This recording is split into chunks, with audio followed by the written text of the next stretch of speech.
औज़ुबिल्लाहिस्समीउल अलीम मिनश्शैतानिर्रजीम बिस्मिल्लाहिर्रहमानिर्रहीम वस्सलातु वस्सलामु अला रसूलिल करीम। इस दफ़ा का हमारा मौजू जो है वो है बदलता समाजी रवैये और नौजवान। और इसमें अगर हम थोड़ा सा इजाफ़ा कर लें कि इस ज़मन में जो हमारी ज़िम्मेदारियाँ हैं वो क्या हैं, तो इब्तदाई तौर पे तो अहम बात हम सब समझते हैं कि तहज़ीब व तमद्दुन की जो बक़ा है वो मुस्बत समाजी रवैयों पे होती है। और ये जो समाजी रवैये या माशरती रवैये हैं ये किसी भी कौम की तामीर और तरक्की में फ़ाल किरदार अदा करते हैं। और अगर ये रवैये, ये रसूम, ये रवाज और अक़दार बदल जाती हैं तो तहज़ीबों की शिनाख्त तो है ये मसख़ हो जाती है।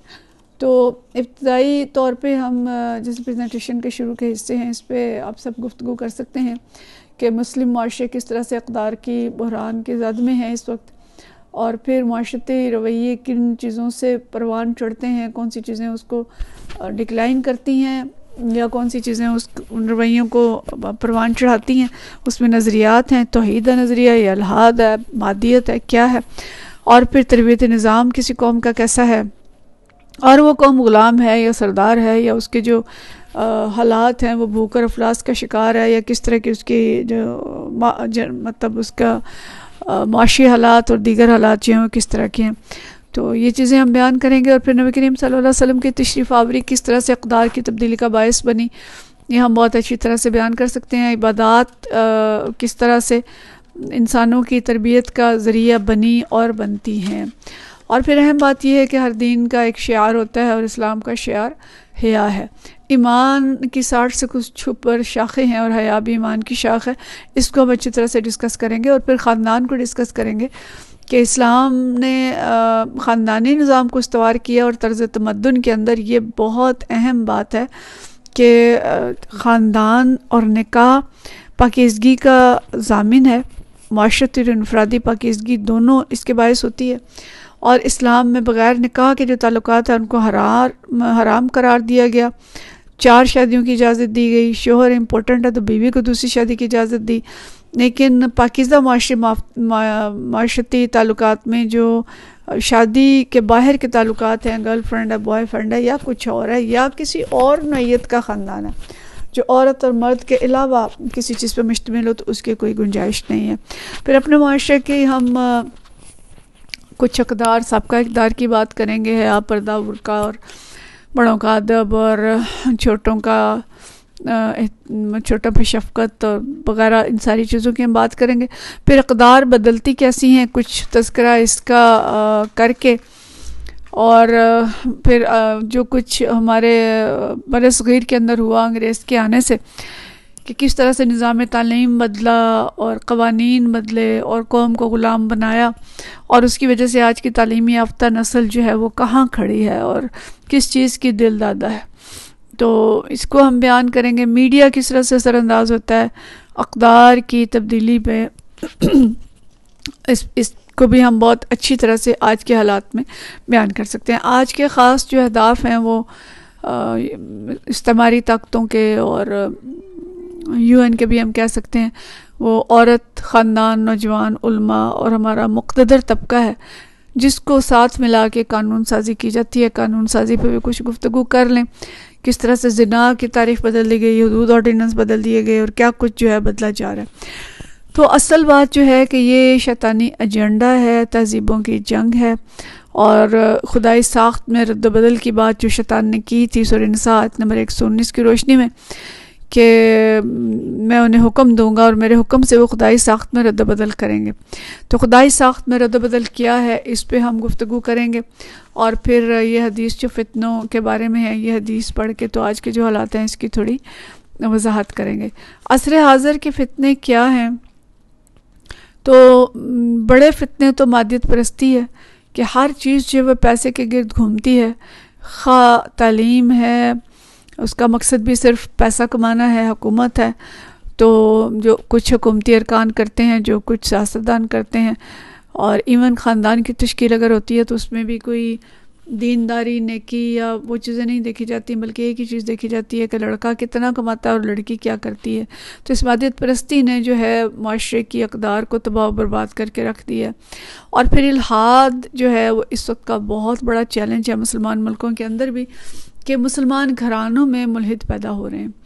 कोई माने या ना माने, लेकिन इसकी सर्च की जा सकती है, इसको देखा जा सकता है। आप कभी इथिज़म लिख के पाकिस्तान के अंदर इथिज़म इन पाकिस्तान सर्च करें तो इसके आदाद शुमार भी मिल जाएंगे, लेकिन बहुत कुछ इन्होंने अब छिपा लिया जो पहले वाज़े भी था। तो ये इस वक्त का एक बड़ा चैलेंज है और फितना है। और फिर सिनफी झगड़े, जेंडर इश्यूज़ हमेशा से रहे हैं दुनिया के अंदर, और ये मतलब हॉट इशू भी रहा है। लेकिन इस वक्त जिसने जो नहज इख्तियार कर ली है वो बहुत ज़्यादा फ़िक्रमंदी की है। आज़ादी निस्वां का नारा तो लगता है पुराना हो गया और वो अगरचे मौजूद है, लेकिन ट्रांसजेंडर की छतरी के नीचे जो काम हो रहे हैं वो उनके बारे में आज से 10 साल पहले तक सोचा भी नहीं था।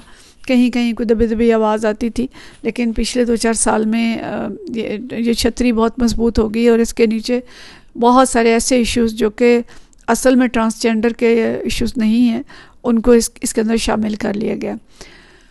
तो ट्रांसजेंडर किसे कहते हैं, इस डेफिनेशन को भी हमें समझने की ज़रूरत है। ट्रांसजेंडर बेसिकली, ये लफ्ज़ ट्रांस और जेंडर दो अलग अलग अल्फाज हैं ना। तो ट्रांस क्या होता है? Transform, from one form to other form, कि एक फॉर्म से दूसरी फॉर्म के अंदर किसी चीज़ का जाना, पानी का भाप बनना, भाप का पानी बनना, ट्रांसफॉर्मेशन है कि पानी अपनी शक्ल जो है वो चेंज करके भाप बन जाता है। फिर वो पानी की एक जो ट्रांसफॉर्मेशन है वो बर्फ़ है कि वो बर्फ़ बन जाता है। गैसेस के अंदर ट्रांसफॉर्मेशंस होती हैं ये। तो जेंडर के अंदर ट्रांसफॉर्मेशन क्या होती है? तो ट्रांसजेंडर मीन्स के कोई शख्स जो पूरा मर्द है, वो मर्द पैदा हुआ, अल्लाह ताला ने उसकी सिर्फ मुज़क्कर बनाई है और वो अपने आप को ट्रांसफॉर्म कर लेता है और वो कहता है कि मैं तो एक औरत हूँ। इसी तरह कोई औरत है और वो अल्लाह ताला ने उसको मुकम्मल औरत बनाया है, लड़की बनाया है, और वो समझती है कि नहीं मैं तो एक मर्द हूँ, और वो अपने आप को मर्द बना लेती है और उसका ऐलान कर देती है कि मैं मर्द हूँ और मुझे मर्द ही बनना है। और ये इस वक्त का एक हॉट इशू है, एक फितना है, और इसको मिक्स किया जाता है मुखन्नस के साथ, इंटरसेक्स के साथ, हर्माफ्रोडाइट के साथ। मुखन्नस या हर्माफ्रोडाइट कौन होता है? अच्छा, मुखन्नस के बारे में भी थोड़ा सा इख्तलाफ है कि मुखन्नस कहा जाता है जो अपने आप को चेंज करता है, बहरहाल, लेकिन उसके लिए भी इस्तेमाल होता है जो कि इंटरसेक्स है। इंटरसेक्स वो शख्स है कि जब वो पैदा हुआ तो उसके अंदर दोनों किस्म के आसार थे, ना वो क्लियरली मुज़क्कर था ना वो क्लियरली मुअन्नस है, इसलिए उसको इंटरसेक्स कहा गया कि दोनों जो सेक्सेस हैं उनके दरमियान उसकी कोई हैसियत है। इनको हिजड़ा भी कहा जाता है, ख्वाजा सरा भी कहा जाता है, और ये हमेशा से दुनिया के अंदर मौजूद हैं। सल्लल्लाहु अलैहि वसल्लम के दौर में भी ये मौजूद थे और अब भी ये दुनिया के अंदर मौजूद हैं। ये अल्लाह की मखलूक हैं और इनको अल्लाह ताला ने पैदा किया है, इनको तस्लीम किया जाता है, और इन पर अगर माशरे में जुल्म होता है तो वो नाकाबिल कबूल है। इनको चूँकि अल्लाह ने पैदा किया है इसलिए इनके जो हकूक़ बनते हैं इनको दिए जाने चाहिए, इनके साथ इम्तियाजी सलूक नहीं होना चाहिए। हम इस बात को मतलब एक्सेप्ट करते हैं और इस बात का हम ऐलान करते हैं और इस बात को हम हुकूमत को भी ये कहते हैं कि इनको भीख मांगने के लिए ना छोड़ा जाए, इनको गुरु के हवाले ना किया जाए, और इनके लिए मुनासिब तालीम व तरबियत का इंतज़ाम किया जाए, इनको हुनर सिखाया जाए, और आगे भी बहुत सी चीज़ें हैं इसके बारे में आगे गुफ्तगू हम करते हैं कि इनके लिए हमें क्या कुछ करना चाहिए। लेकिन इसमें भी कुछ चीज़ें समझने की हैं जो हम आगे जाके उस पर बात करेंगे। लेकिन यहाँ हम बात कर रहे हैं ट्रांसजेंडर पे, कि ट्रांसजेंडर यानी जिन्स जो है उसको तब्दील कर लेना। तो सवाल यहाँ पे बड़ा अहम पैदा होता है कि क्या जिन्स तब्दील हो सकती है? हम अक्सर अखबार में ये ख़बर पढ़ते हैं कि लड़की थी और वो लड़का बन गई, वो जैसे बलूगत को पहुंची तो वो लड़का बन गई। अच्छा, इसमें ये बात वाज़े रखें, क्लियर रखें कि अगर कोई मुकम्मल लड़की है, उसके तमाम अज़ा मुकम्मल हैं, जो जिनसी अज़ा हैं वो मुकम्मल हैं, तो वो कभी भी लड़का नहीं बन सकती। इसी तरह अगर कोई लड़का है, मुकम्मल लड़का है, तो वो कभी भी लड़की नहीं बन सकता। जो अखबारात में ख़बरें हम पढ़ते हैं, इसकी दो सूरतें होती हैं। एक सूरत तो ये होती है कि वो बच्चा जब पैदा हुआ था तो वो मुकम्मल तौर पे लड़की या लड़का नहीं था। हाँ, उसकी देखने में लग रहा था कि जैसे लड़की है, लेकिन लड़कियों वाले अज़ा, जो जिनसी अज़ा हैं, वो भी पूरी उस शक्ल में नहीं थे, थोड़े से मिक्स से थे। लेकिन वालिदैन को यूँ लगा कि जैसे लड़की है और उन्होंने उसे बतौर लड़की परवान चढ़ाया। लेकिन जब वो बलूगत को पहुँची तो उसके अंदर जो मर्दाना हार्मोन्स थे वो असल में ज़्यादा थे, वो डोमिनेंट हुए और उसकी वजह से उसके जो अज़ा थे उनके अंदर तब्दीली आई, उसके दाढ़ी आ गई, उसके बाल आ गए और उसकी जो शक्ल थी वो लड़कों जैसी हो गई। तो उसको डिक्लेयर कर दिया कि ये लड़का है। इस तरह के लड़के भी आम तौर पे मुकम्मल लड़के नहीं बनते, यानी उनके जिस्म के अंदर हार्मोन्स तो लड़कों वाले पैदा हो जाते हैं, बाल दाढ़ी वगैरह आ जाती है, लेकिन ये ज़रूरी नहीं है कि जो उनका मतलब जो जिनसी अज़ा हैं वो भी मुकम्मल तौर पे लड़कों जैसे बन जाएं। हाँ, अगर वो बचपन में छोटे थे और प्रॉपर अज़ा नहीं थे, बल्कि उनके अंदर थोड़ी सी कमी थी और फिर वो हार्मोन्स जब प्रॉपर डेवलप हुए तो वो बड़े हो गए अज़ा, तो ऐसा हो सकता है। तो गोया इसमें हम ये कह सकते हैं कि इस तरह का बच्चा या बच्ची जब पैदा हुए थे तो वो क्लियर नहीं था कि लड़की है या लड़का। उसके दोनों तरह के थोड़े बहुत आज़ाद थे, या वो गैर वाज़े आज़ाद थे, गैर वाज़े जिन्स थी जो कि प्यूबर्टी पे पहुंच के, बलूगत को पहुंच के वाज़े हो गई। ठीक है, ये एक अलग बात है। ये लड़की से लड़का नहीं बने, बल्कि वो था ही लड़का या थी ही लड़की जो कि पहले गैर वाज़े थी और उस वक्त जाके वाज़े होगी। इनकी एक किस्म तो ये वाली होती है। और इस तरह के, इसको हम ये नहीं कह सकते कि जिन्स तब्दील हुई है, बल्कि हम ये कहेंगे कि ये जिन्स वाज़े हुई है जो कि पहले वाज़े नहीं थी। लेकिन अगर कोई मुकम्मल तौर पे मर्द है और वो कहता है कि मैंने औरत बनना है, तो वो कभी भी औरत नहीं बन सकता। वो अपना ऑपरेशन करवाए, वो टीके लगाए, वो दवाइयाँ खाए, वो कुछ भी करे, वो औरत नहीं बन सकता, क्योंकि अल्लाह ताला ने उसको मर्द ही बनाया है। और आर्जी तौर पे उसकी फिनोटाइप, उससे हम कहते हैं कि उसकी जो बज़ाहिर शक्ल है वो तब्दील हो जाएगी, दाढ़ी आ जाएगी, बाल आ जाएंगे, कुछ ना कुछ इस तरह की तब्दीली आ जाएगी। हो सकता है आवाज़ भी भारी हो जाए दवाइयाँ खाने से, लेकिन उसके अंदर यूट्रस नहीं बन सकता, उसकी ओवरीज नहीं बन सकती, वो बच्चा पैदा नहीं कर सकती। ठीक है, तो ये चीज़ें कभी नहीं हो सकती। उसकी अलबत्ता जो बज़ाहिर शक्ल है वो लड़कियों वाली किसी हद तक मुकम्मल नहीं बन सकती है। इसी तरह कोई लड़की है और वो चाहे कि मैं लड़का बन जाऊं, तो वो जाके अपना ऑपरेशन करवा दे, अपने ब्रेस्ट वगैरह जो है वो रिमूव करा दे और भी कुछ ऑपरेशन करवा ले, लेकिन वो कभी भी लड़का नहीं बन सकती। उसके टेस्टिस नहीं बन सकते क्योंकि अल्लाह ने नहीं बनाए, और उसके दूसरे जो जिनसी अज़ा हैं वो नहीं बन सकते क्योंकि वो अल्लाह ने नहीं बनाए। और अगर कोई ऑपरेशन करवा के इस तरह के अज़ा लगवा भी ले तो कभी भी मर्दाना तरीके से बच्चा पैदा करने के काबिल नहीं हो सकती। लिहाजा ये बात हमने माशरे में जो लोग इस बात को समझ सकते हैं उनके सामने वाज़े करनी है कि ये असर हाज़िर का फितना है, और कोई मर्द औरत नहीं बन सकता और कोई मुकम्मल औरत मर्द नहीं बन सकती।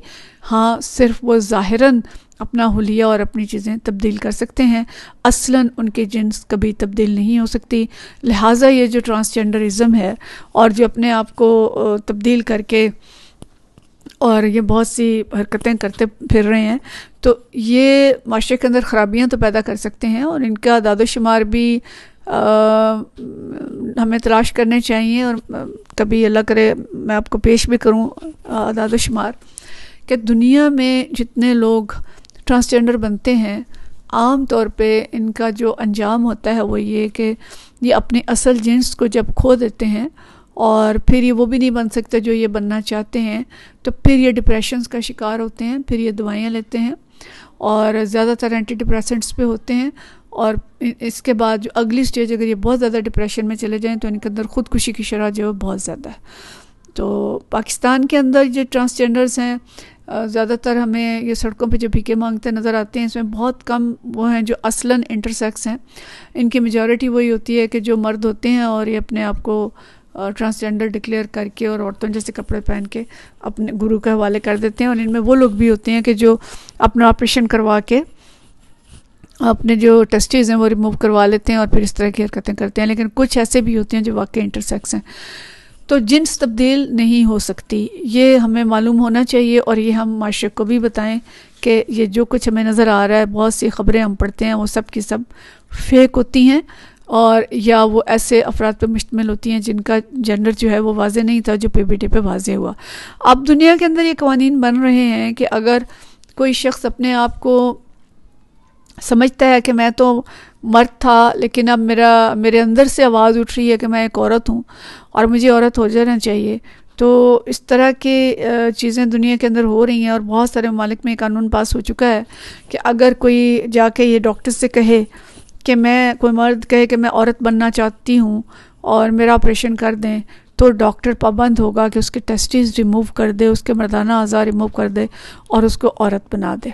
ये बड़ी अजीब बात है। मैंने आपके साथ एक वीडियो शेयर की थी कि इसी तरह कोई शख्स अगर जाके किसी डॉक्टर से कहता है कि मुझे तो अपनी टांग बहुत फालतू लग रही है, मेरी टांग काट दो, तो डॉक्टर कभी भी ऐसा नहीं करेगा, उसको साइकेट्रिस्ट के पास भेजेगा और उसे कहेगा कि तुम जाके इलाज कराओ, लगता है कि तुम्हारे अंदर कोई मसला है, ख़राबी है। तो लेकिन ये जो मसला है कि जब वो कहे कि मुझे लग रहा है मैं औरत हूँ और मेरे अज़ा काट दो, तो कानूनन डॉक्टर ममालिक के अंदर पाबंद है कि उसके वो अज़ा काट दे। हालांकि ये भी एक नफ्सियाती मर्ज़ है, इसको जेंडर डिस्फोरिया कहते हैं कि इस मर्ज़ का इलाज होना चाहिए और जो शख्स इस तरह कहे असूलन उसका इलाज होना चाहिए और उसे डॉक्टर के पास, साइकेट्रिस्ट के पास भेजा जाना चाहिए ताकि उसका इलाज हो जाए, उसकी ट्रीटमेंट हो जाए। लेकिन बदनसीबी से दुनिया के अंदर कवानीन ये बन गए हैं कि इंसान को ये हक हासिल है। ज़ाहिर शैतानी एजेंडा है, शैतान ने जो कहा था कि मैं इनके अंदर ये तब्दीलियाँ कराऊँगा तो वो हो रही हैं। तो इस तरह के कवानीन बन गए हैं। और अगर कोई यूरोप के अंदर तो ये सूरत हाल है कि अगर कोई छोटा बच्चा जाके कहता है कि मैंने लड़की बनना है, तो उसके माँ बाप से पूछा भी नहीं जाता और उसको हॉस्पिटल ले जाते हैं और डॉक्टर के पास ले जाते हैं। यानी एक अजीब सी सूरत हाल इस वक्त दुनिया की हो चुकी है और ये सब वाक़यात हो रहे हैं। और अभी हमारा जो ग्रुप है निगरान शुबजात वाला, उसके अंदर आप लोगों ने एक वीडियो देखी होगी कि my husband give birth to a boy. अच्छा, उसको मैंने देखा तो बेबी बॉय को उसने जन्म दिया मेरे हस्बैंड ने, तो मैं उस पर बहुत हैरान हुई कि ये कैसे हो सकता है। तो देखा कि वो लेस्बियंस हैं और वो भी लड़की है और उसने वो इंसेमिनेशन कराई, आर्टिफिशियल इंसेमिनेशन, इंजेक्शन लगवाया और उसके बाद जो तमाशा हुआ है कि उसकी प्रेगनेंसी हुई है और पता नहीं हुई भी है कि नहीं, वो क्या ड्रामा है। और उसने ऐलान किया कि मैं प्रेग्नेंट हूँ और मेरा बच्चा होने वाला है और मैं मर्द हूँ, जबकि एक्चुअली वो औरत है और वो लेस्बियन है और उसने अपने आप को मर्द डिक्लेयर किया हुआ और उसके बच्चा हुआ और उसने टाइटल ये लगाया कि my husband give birth to a baby boy या बेबी गर्ल, जो भी है। तो ये तमाशे इस वक्त दुनिया के अंदर हो रहे हैं। और पाकिस्तान में कानून साजी की गई है, 2 जुलाई 2018 में ये कानून पास हो चुका है कि अगर कोई शख्स नादरा में जाके कह दे, कोई औरत जाके कह दे कि मुझे लग रहा है मैं मर्द हूँ, तो नादरा पाबंद होगा कि उसको औरत का शनाख्ती कार्ड जारी कर दे। और कोई औरत है अगर जाके कहती है मैं मर्द हूँ, तो उसको मर्द का शनाख्ती कार्ड जारी कर दे। और बदनसीबी से ये कानून पास हो चुका है। सेनेटर मुश्ताक साहब ने इसके अंदर अमेंडमेंट्स पेश की हैं और इसको रोकने की और इसको सही करवाने की कोशिश कर रहे हैं। इंडिया के अंदर जो कानून है इस तरह का, उसमें उनके हाँ ये पाबंदी है कि अगर कोई शख्स इस तरह जाके कहेगा तो उस नादरा उनका जो महकमा है वो तस्दीक करेगा। उस तस्दीक में 4 अफराद होंगे, एक डॉक्टर होगा, एक वकील होगा, एक सोशल वर्कर होगा और एक पता नहीं चौथा, मुझे याद नहीं चौथा क्या, 4 अफराद होंगे जो तस्दीक करेंगे कि हाँ ये वाकई मर्द है। तो फिर नादरा उसकी जेंडर जो है वो चेंज करेगा। लेकिन हमारे यहाँ ये तस्दीक नहीं है। और पूछा जब मुश्ताक साहब ने कि तस्दीक कौन करेगा, तो कहा गया कि गुरु से तस्दीक कराई जाएगी। यानी कोई शख्स पहले गुरु के थे चढ़ चुका है और फिर अपनी वो जिन्स चेंज करवाना चाहता है, तो गुरु तो पैसे कमाना चाहता है, वो तो कह देगा कि हाँ ये वही है। तो ये सूरत हाल हमारे मुल्क के अंदर है, जो कि एक इस्लामी मुल्क है। और इस वक्त तक जो तकरीबन 28,723 दरख्वास्तें जो हैं वो नादरा में दी जा चुकी हैं। मर्द से औरत बनने की दरख्वास्तें 16,520 और औरत से मर्द बनने की दरख्वास्तें 12,114। मर्द से मुखन्नस बनने की दरख्वास्तें 9 और मुखन्नस से मर्द बनने की 8। ये अब कुछ महीने पहले का आदात शुमार है, हो सकता है कि इनके अंदर कुछ तब्दीली हो चुकी हो।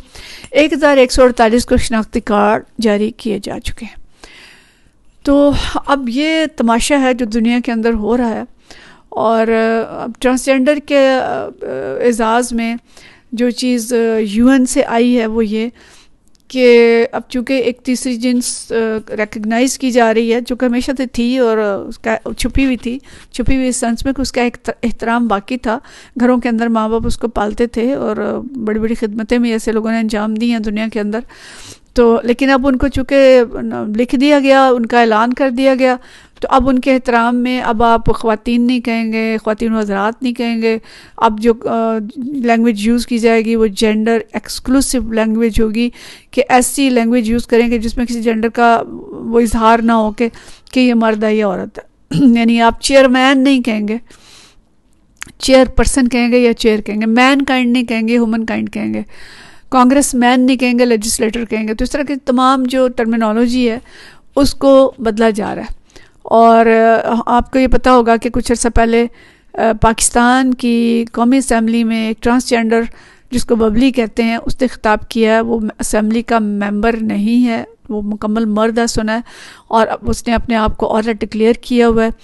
और वो किस तरह से असम्बली में गया, किसने उसको इजाज़त दी, क्योंकि असम्बली में तो कोई पर भी नहीं मार सकता गैर मुंतखब फर्द, लेकिन उसको इजाज़त दी गई। उसने जाके असम्बली मेंबरान की सीट पे खड़े होकर खिताब किया और उसने ये कहा कि जो कौमी असम्बली के स्पीकर हैं, आप ख़वातीन व हज़रात ना कहें, आप जेंडर एक्सक्लूसिव लैंग्वेज यूज़ करें, और या जेंडर इंक्लूसिव भी कहते हैं इसको, और आप हाज़रीन का लफ्ज़ इस्तेमाल करें इंस्टेड ऑफ ख़वातीन व हज़रात।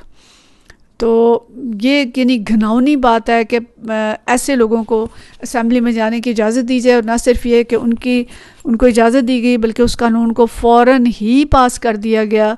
और असम्बली में अब स्पीकर साहब ख़वातीन व हज़रात नहीं कहेंगे, अब हाज़रीन कहेंगे। वैसे इन बेवकूफ़ों को ये नहीं पता कि हाज़रीन भी मर्दों के लिए होता है और औरतों के लिए हज़रात होता है, ये इन्हें नहीं पता। तो बहरहाल ये यूएन का एजेंडा है। 2019 में जब हम यूएन की कॉन्फ्रेंस में गए थे तो उस वक्त इस पर साइड इवेंट्स हो रहे थे और इस पर गुफ्तगू हो रही थी कि जेंडर जो है उसको रिवील ना किया जाए और ऐसी लैंग्वेज यूज़ की जाए कि जिसमें जेंडर का जिक्र ना हो। और ये पाकिस्तान की असम्बली तक पहुंच चुका है। अब इस के असरात क्या होंगे कि जिसका दिल चाहे उठ के जेंडर अपना चेंज करा ले।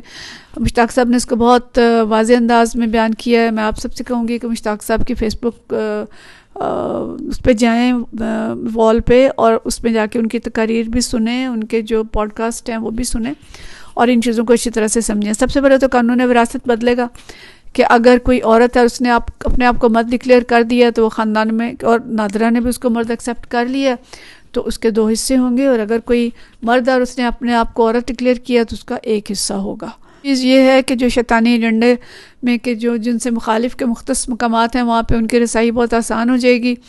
कोई मर्द है उसने अपने आप को औरत डिक्लेयर कर लिया है, वो आसानी से औरतों के वाशरूम में जा सकेगा, औरतों के जो मखसूस हॉल्स हैं, प्रोग्राम्स हैं, उनमें औरतों के कपड़े पहन के जा सकेगा। और फिर क्या होगा हम सब समझते हैं। हम जिन्स परस्ती की राह हमवार होगी। वो कैसे होगी कि एक शख्स ये भी जिसका मैंने अभी जिक्र किया कि जिसने ऐलान किया है कि my husband has give birth to a baby boy, तो एक्चुअली क्या है कि वो तो औरत है, मर्द नहीं है, लेकिन उसने मर्दों वाला शनाख्ती कार्ड हासिल किया है और उन्होंने शादी कर ली है। तो शादी एक्चुअली 2 लड़कियों के दरमियान है और इसमें से एक लड़का बनी हुई है और एक लड़की बनी हुई है। तो हम जिन्स परस्ती की राह इस तरीके से हमार होगी इन ममालिक के अंदर जहाँ जहाँ पे ये कानून पास हो चुका है, और फिर उसके ज़रिए जो माशरती बेराहरवी आएगी वो हम अच्छी तरह से समझ सकते हैं। मीडिया इसमें क्या कर रहा है, बड़े बड़े ट्रांसजेंडर्स हैं जिनको वो प्रमोट कर रहा है। पाकिस्तान के अंदर भी ज़ोरों शोर से ये काम हो रहा है और जेंडर रिवील पार्टीज़ हो रही हैं। बहुत इंतहाई फोहिश किस्म की चीज़ें जो हैं वो मीडिया शो कर रहा है। और एक ट्रांसजेंडर है ये जो डॉक्टर मुईज़ डॉक्टर है, ये इसने मर्द बन के पढ़ा है, पूरी इसने मेडिकल की तालीम बहैसियत मर्द हासिल की है और उसके बाद इसने अपने आप को औरत डिक्लेयर कर दिया। कुछ कहते हैं कि ये वाकई इंटरसेक्स है और कुछ कहते हैं कि ये मर्द है जिसने अपने आप को औरत डिक्लेयर किया है। वल्लाहु आलम कि इसकी हकीकत क्या है। मैंने इसकी बहुत ज़्यादा रिसर्च नहीं की क्योंकि जो कुछ ये गंद फैला रहा है वो इतना ज़्यादा है कि इसको जब भी खोलें तो आगे गंद ही निकलता है। तो इसके बाद जो और भी बहुत से ऐसे लोग हैं, मुझे नाम लेने की ज़रूरत नहीं है क्योंकि खामखा गंद को हम प्रमोट करने वाले बनेंगे। इसी तरह ये जुल्फ़कार अली भुट्टो जूनियर है, शाहनवाज़ भुट्टो का बेटा है। इसको लॉन्च किया गया बाकायदा, बज़ाहिर बड़ा सादा साफ़ उर्दू बोलने वाला और सलाब में भी बढ़ बढ़ के काम करते हुए इसको दिखाया जा रहा है और उसको बिलावल भुट्टो के मुकाबले में शायद ला गया और ये अपने आप को बहुत आराम से कहता है कि आई एम अ क्वीर। और क्वीर क्या है? LGBTQ उसका हिस्सा है। ये भी LGBTs ही होते हैं लेकिन अपने आप को ज़रा खुलेआम इस तरह नहीं कहते बल्कि एक शेल्टर किस्म की अम्ब्रेला किस्म की टर्म है क्वीर, जो कि जिसके अंदर ये सारे शामिल हैं। तो ये बहुत बड़ा प्रमोटर है और ये कहता है कि डॉक्टर मुईज़ जो है ये इस इशू को पाकिस्तान में बहुत अच्छी तरह से उठा रहा है। तो इस लिहाज से अगर हम देखें तो इस वक्त का बड़ा फितना जो है बदलते रवैयों में ये हम जिन्स परस्ती बन गई है। LGBTs हैं जो अमले कौम लूत है जिसके लिए अल्लाह ताला ने एक नबी को नाजिल किया। ये अल्लाह की हदूद हैं, अल्लाह की हदूद को पामाल किया जा रहा है और इन हदूद को बाकायदा कानूनी शक्ल दुनिया के 35 ममालिक में दी जा चुकी है। 32 ममालिक में हम जिन्स परस्ती की शादी के जायज़ होने का कानून पास हो चुका है। इसमें अमेरिका की कई रियासतें हैं, कनाडा है और बहुत सारे ममालिक जो हैं वो शामिल हैं, बड़े बड़े मुल्क। और बाकी दुनिया पर दबाव है कि वो इस पर कानून साजी करें और इसको एक्सेप्ट करें। पाकिस्तान के ऊपर भी बहुत सारा दबाव है। पाकिस्तान बराह रास्त इस कानून को कभी भी पास नहीं कर सकता इंशाअल्लाह। और UN में भी उन्होंने इस पर तनकीद की है पाकिस्तान ने कि हम ये हमारे दिन के ख़िलाफ़ है, हम इसको एक्सेप्ट नहीं करते। लेकिन ट्रांसजेंडर कानून की आड़ में इनको बाकायदा तहफ़्फ़ुज़ दे दिया गया है। अब जिस औरत का दिल चाहे वो मर्द बने और किसी औरत से शादी कर ले, और जिस मर्द का दिल चाहे वो औरत बने और किसी मर्द से शादी कर ले, इसका रास्ता पाकिस्तान में खुल चुका है। तो इसलिए ये इस वक्त का बहुत बड़ा फितना है, हम इससे आंखें बंद नहीं कर सकते। और इनके निशानात भी हमें कौम को बताने चाहिए कि क्या कुछ हैं। रेनबो इनका निशान है। बच्चों के खिलौनों पर नज़र रखें, चौकन्ने रहें। ये फैमिली पैक एक आपके सामने है। ये फैमिली पैक जो है ये 2 मर्दों पे मुश्तमिल है, गौर करें इस पे। इसमें एक औरत और एक मर्द नहीं है। ये एक वीडियो है, एक्चुअल वीडियो क्लिप है और इसमें एक अरबी जो है वो दुकानदार से कह रहा है कि ये कैसा है, तुम्हारे पास कोई प्रॉपर फैमिली पैक नहीं है? तो उसने कहा नहीं, जो आ रहे हैं वो यही आ रहे हैं। तो ये दुनिया के इस वक्त के हालात हैं। बच्चों के खिलौनों में बहुत ज़्यादा ये इनके रेनबो कलर्स यूज़ हो रहे हैं। हम बताएं लोगों को कि इस तरह के कलर्स ना लें। मल्टीनेशनल कंपनियां ने जो गंद फैलाया है कि मादियत परस्ती तो फैला ही रही हैं और अपनी कमर्शियल के साथ साथ ये बेदीनी अखलाकियात का जनाजा निकाल रही हैं। और हम जैसी जो कौमें हैं, ग़ुलाम और मजबूर कौमें, उनकी मजबूरियों से फ़ायदा उठा रही हैं। और इनके अंदर जो काम करने वाले मुलाजिम हैं, सेल्स गर्ल्स हैं, उनके अंदर देखें उनके लिबास किस तरह से उनको बिल्कुल इन्होंने लड़के बना के खड़ा कर दिया है। और इनके सुलज़वाबत, यूनिफॉर्म, कोटा, सब कुछ जो है ना ये इसी तरह की चीज़ें हैं। तो इसके अलावा इनके जो इश्तहारात हैं, जैज़ का इश्तहार आपने कुछ अर्सा पहले देखा होगा, उसमें इसी डॉक्टर मुईज़ को इन्होंने प्रमोट किया है। LGBTs के पीछे विंग्स हैं, उनके निशान है और ये आगे इश्तहार आता है। और एंड्योर का इश्तहार जो है ये हमने पिछले दिनों इस पर भी बात उठाई है। ये जो विंग्स नज़र आ रहे हैं एंड्योर के इश्तहार में, ये LGBTs का निशान है। इसी तरह ये आगे जैज़ का इश्तहार है, इसके पीछे भी आपको विंग्स नज़र आएंगे, ये भी LGBTs की अलामत है। तो इनडायरेक्टली ये लोग इसको प्रमोट कर रहे हैं और मल्टीनेशनल कंपनियाँ। और इसी तरह जो मल्टीफॉर्म का इश्तहार भी आपने देखा कि ख़ानदानी इक़्तिदार पर किस तरह ज़रब लगा रहा है। तो इन हालात में हमारी ज़िम्मेदारियाँ क्या बनती हैं? इसके लिए जो पहली बात तो ये कि जो एक्चुअल ख्वाजा सरा हैं और एक्चुअली जो इंटरसेक्स हैं, जो माशरे के कमज़ोर तबकात हैं, उनके लिए आवाज़ उठाना हमारी ज़िम्मेदारी बनती है। हम उनके लिए आवाज़ उठाएं। अगर उनको हुकूक नहीं मिल रहे तो हम उनको हुकूक देने का ऐलान करें। हमने अलखिदमत से रिक्वेस्ट की है, पीमा से की है कि इनके लिए मराकज़ बनाए जाएं और इनके इलाज भी फ्री किए जाएं। इनकी बहुत सारी किस्में होती हैं। इसमें बाज़ अक़साम ऐसी हैं कि जिनकी शुरू में अगर थोड़ी सी ट्रीटमेंट दी जाए तो वो ठीक हो जाती हैं। इनको प्रॉपर डायग्नोस करना, प्रॉपर ट्रीटमेंट करना, जो ट्रीटेबल हैं उनको ट्रीटमेंट दे के उनकी जो थोड़ी बहुत कमी है उसको दूर किया जा सकता है। और बाज़ बिल्कुल ट्रीटेबल नहीं होते तो इनको शनाख्त भी करना और उस हिसाब से इनको उनके साथ जो भी इलाज जिस तरह का है वो करना। उनके वालिदैन को एतमाद में लेना कि वालिदैन उनको अलग ना करें, जो इलाज के काबिल हैं उनका इलाज कराएं, उनको सही तरीके से तालीम दिलवाएं, उनको डिस्क्रिमिनेट ना करें। और वालिदैन यानी उनके जैसे पहले वालिदैन किया करते थे कि अपने बच्चों को अपने पास ही रखते थे, उनको उनकी शनाख्त डिक्लेयर नहीं करते थे। जो फीमेल डोमिनेंट है उसको फीमेल के तौर पे पालें पोसें, और जो मेल डोमिनेंट है उसको मेल के तौर पे करें। क्या ज़रूरी है उसको ट्रांसजेंडर ही लिखवाया जाए? तो वालिदैन को ये एतमाद दिलाया जाए और उन्हें इस चीज़ को समझाया जाए कि वो इस पर उसको, जैसे कोई माजूर बच्चा होता है तो उसकी माजूरी को एक्सेप्ट किया जाता है, तो ये भी अल्लाह की तरफ से है, इसको तस्लीम करें और इसके साथ सही रवैया रखें और उसकी वैसे ही ट्रीटमेंट कराएं और वैसे ही उसके साथ रवैया रखें। लेकिन ये कि इनको किसी गुरु के हवाले ना करें। और अगर कोई ऐसे हैं कि जिनको गुरु चेक कर ले गए हैं या उनको सही मर्द को उठा के ले गए हैं और उसकी कैस्ट्रेशन या उसके ऑपरेशन हो चुके हैं, तो फिर उनके लिए मराकज़ बनाए जाएँ, उनके बहाली का काम किया जाए। ये सारा कुछ हुकूमत की ज़िम्मेदारी है, लेकिन इनके नाम पे सोसाइटी को बर्बाद ना करें और ऐसे कवानीन न बनाए जाएं कि जिसमें असल मर्द जो हैं वो उठ के कहें कि मैं औरत हूँ और औरत उठ के कहे कि मैं मर्द हूँ और उसके ज़रिए सारे माशरे को तबाह कर दें। तो हमारी ये ज़िम्मेदारी है कि हम इन चीज़ों को माशरे के अंदर वाज़ेह तौर पे बयान करें और इस जो ख़राबी इस वक्त आ रही है इसको दूर करने की कोशिश करें। और हकीकत ये है कि अल्लाह ताला किसी कौम के हालात को नहीं बदलता जब तक कि कौम ख़ुद अपने आप को बदलने की कोशिश नहीं करती। तो अल्लाह के साथ हमने किस किस तरह की जंगें लगाई हुई हैं, सूद के ज़रिए, इन कवानीन को पास करने के ज़रिए, करप्शन और बेहयाई के ज़रिए, और सारी कौम किस तरह के अज़ाब में अल्लाह ताला की तरफ से एक तब्बीह की ज़द में है। तो असल ज़रूरत इस बात की है कि हम बातिल के वार को समझें और कि कहाँ कहाँ से नकब लगा रहा है, किस किस तरह से बातिल हमारे बेडरूम्स के अंदर दाखिल हो गया है, हमारे हसास मकामात तक पहुँच गया, हमारे बच्चों तक को इफ़ेक्ट कर रहा है। चैलेंजेस का इदराक करें। इस वक्त जो बच्चों के लिए, नौजवानों के लिए चैलेंजेस है, जिस तरह की बेरोज़गारी है, महंगाई है, मादियत परस्ती है, डिप्रेशंस हैं, तेज़ी से नौजवान नस्ल डिप्रेशन में जा रही है और ख़राबियों की तरफ जा रही है। अगले 10-20 साल में क्या होगा? यूरोप में हमारे मुसलमानों के बच्चे ये कहते हैं कि बड़ा होकर सोचेंगे कि हमने मुसलमान बनना है और बड़े होकर सोचेंगे कि मैंने औरत बनना है कि मर्द बनना है। तो ये खुले शैतानी वार हैं और जो दुनिया के अंदर इस्लामी हुकूमतें हैं वो उनको समझ नहीं है। ये आपके सामने कतर के वज़ीर का ये एक ऐलान है कि 28 दिन की गेम्स के लिए हम किसी को अपना मज़हब तब्दील करने की इजाज़त नहीं देंगे, हम किसी LGBTs को ये झंडे लहराने की इजाज़त नहीं देंगे। तो पाकिस्तान के अंदर इस्लामी तहरीक और दुनिया के अंदर इस्लामी तहरीकों की ज़िम्मेदारी क्या है? अगली सारी स्लाइड्स ये हैं जिनको आप खुद अच्छी तरह से समझ सकते हैं। तो ये सारे काम होंगे, अगली स्लाइड्स को पढ़ लें और इन कामों के लिए हम प्लानिंग करें।